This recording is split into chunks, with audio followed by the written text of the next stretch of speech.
Well, hey, welcome back to the channel. I'm going to do a little quick update on this. I haven't done an update on this in a few months. Been kind of busy, but I've also been busy upgrading it. So we're going to give you an update on what we've done with this since I've owned it in 3 months' time. Remind you, this is my 1983 Jeep CJ8 Scrambler.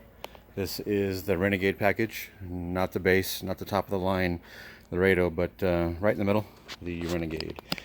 And it has, for the most part, no rust, and slowly getting the OEM parts back to it that were missing or taken off. That's the idea of the build. I'm going to go ahead and make it back to factory as much as possible and enjoy it that way. I do have an update on a purchase I just made for it. Nice upgrade we'll talk about later in the video. But yeah, let's go through it. So it had 15 by 10 inch chrome wheels from probably the 80s or 90s. And I didn't like them. So I went ahead and sold those and found a replica 15 by 8 instead of a 15 by 10. This is a 15 by 8 Pro Comp white powder coated replicas. And I'm still looking for OEM correct wheels. I found two at just an insane price in Utah when we were vacationing. Picked them up. They both had, this is one of them. I put it on the rear spare. So they have the black pinstripe and the center cap. And the other one looks just as good as it does. So I have two rears, center caps, and two wheels. I need three more. So one for the spare and two for the driving wheels. So if you want to comment in the bottom and you want to sell CJ white wheels with the black pinstripe with the center caps, I need two front center caps and one rear center cap and three white wagon wheels.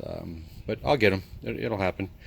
They're out there. I just everything right now it's a seller's market, so kind of just biding my time, but they will show up like I found the first two. So it has 31 1050 15s on it, and I do like the stance, the height of the tire. There's no rubbing whatsoever. I've got clearance, no big deal. It's a great tire they put on there. I got kind of lucky they're new. I don't have to spend money on those, but it really does fill the wheel well up. So we're going to talk about an upgrade I have purchased, and I'm going to be putting on here in the next week or two, and I'll do an update video on that as well, and probably a build video while I'm doing that. So it had the front hitch on it. The guy had welded on a hitch to dolly around some equipment, and I cut that off. So the front bumper has cut that off, but it still has these brackets on there, and they were welded on real well. So I'm going to leave those on. Doesn't really bother me. I just wanted to get the hitch off there. And then I sourced a YJ frame cover. Now you guys know CJ frame covers are ridiculously expensive. Hey guys, guess what? They're not made out of gold. and they made more than you think they did. But I found this YJ frame cover for $10, and I modified it to fit the CJ frame. But you know, I'm still looking for a CJ frame cover, the correct one. They do look different than that, and they're made out of a different material. So yeah, that's the front. Chopped off the hitch and found the frame cover. We did the wheels. Let's see. Oh yeah, I have full doors for it, but I found some YJ half doors. They're steel. Now they're in gloss black, but they're absolutely perfect. So they've never been used, no scratches, and I couldn't pass up the deal. So it has just for the summer, YJ steel half doors, and then I went ahead and purchased a new tan brown best top bikini just for the summer. And took off the hardtop because I do have the hardtop in the backyard.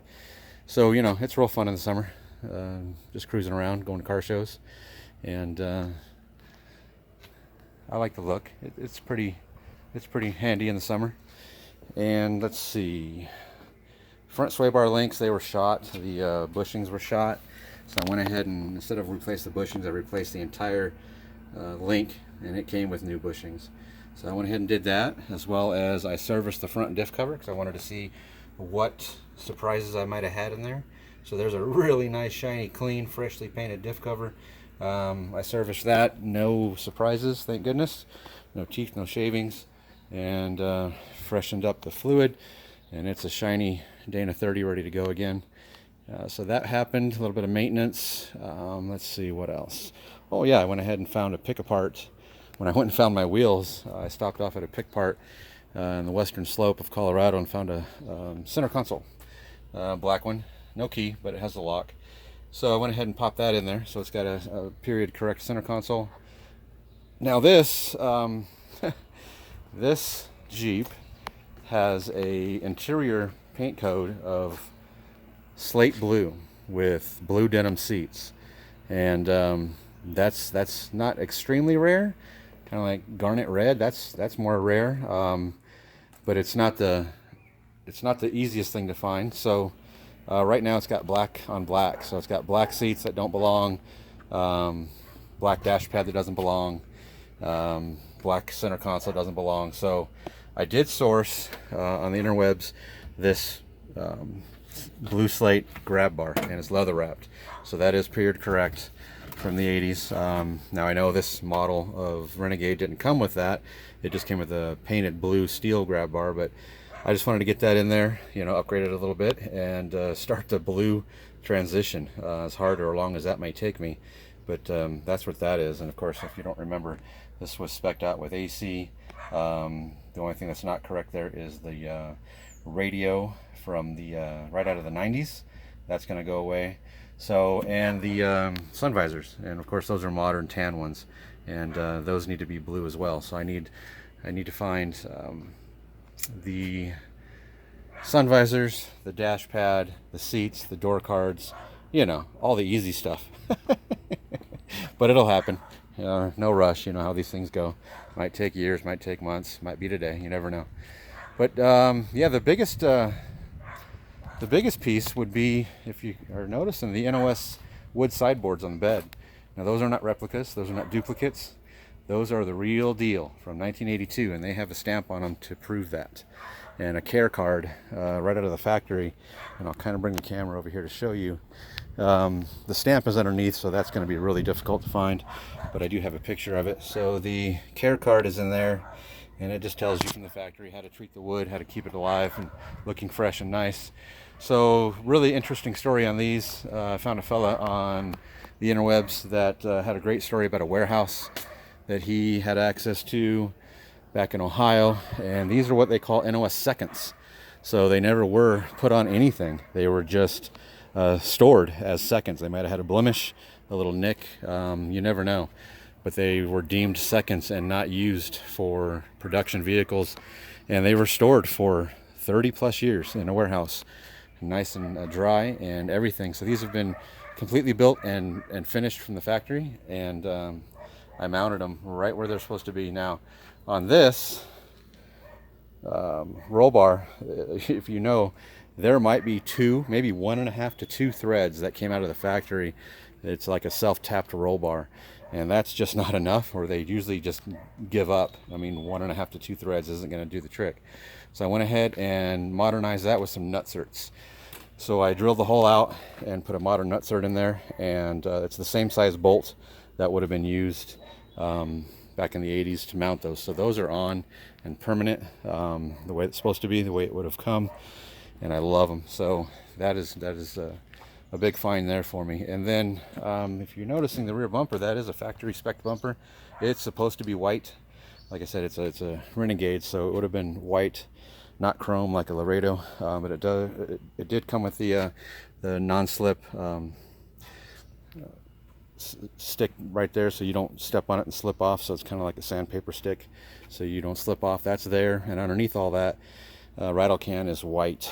And I found these bumper caps. If you see these are ultra rare, hard to find. They were plastic, I believe, or rubberized or plastic back when they were come out of the factory, and they didn't survive a lot. So if you find a factory set, they want as much as the bumper just for the end caps. And I found another guy on the interwebs that with modern technology was able to replicate those out of aluminum.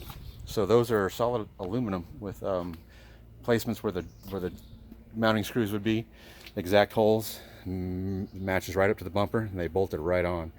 So great guy online, and he was not trying to gouge. He was very reasonable on prices and shipped, and I just had to rattle can them black just to keep it from looking from you know, real shiny aluminum. But my goal is to have that rear bumper stripped and powder coated white, and then the end caps done properly in black the way it would have come from the factory. So bumper end caps on the back. We've got NOS sideboards. We've got the blue slate grab bar and the CJ center console. We've got replica wheels, still hunting for correct CJ, which would have been 15x7 wheels. I might keep that bumper on there. I'd like a bumper without those brackets on there, and I really don't want to go through the trouble of grinding those off just for that. And then of course my YJ frame cover that I'm still looking for the CJ frame cover. So we're getting there. Super clean though. It drives like a top. I drive it once a week to the car shows and around town, and it'll go pretty much anywhere I want it to go. It's completely reliable. The inline 6 is real strong, and I'm going to take it off road here this summer, go off in our Colorado mountains and enjoy that, get some video of that and some cool pictures. But yeah, so the big purchase, to not keep you waiting too much longer, is I went ahead and purchased a 2.5-inch suspension lift kit for it. So it not being a showpiece, it's not really museum quality. There's too many hours on the clock. There's too many miles on it. As clean as it is, it's rolled over 6 figures. So in my mind, you know, taking it a 2.5-inch lift to give it a little better stance, a little more ability off-road, and just a better look overall for it. Better suspension, better handling, longer shocks, you know, just overall an upgrade to modern suspension. That's coming, and I should have it this week, maybe next week. Today I'm actually going to break this Jeep down. I'm going to put it in the garage and take it apart, get ready for the install.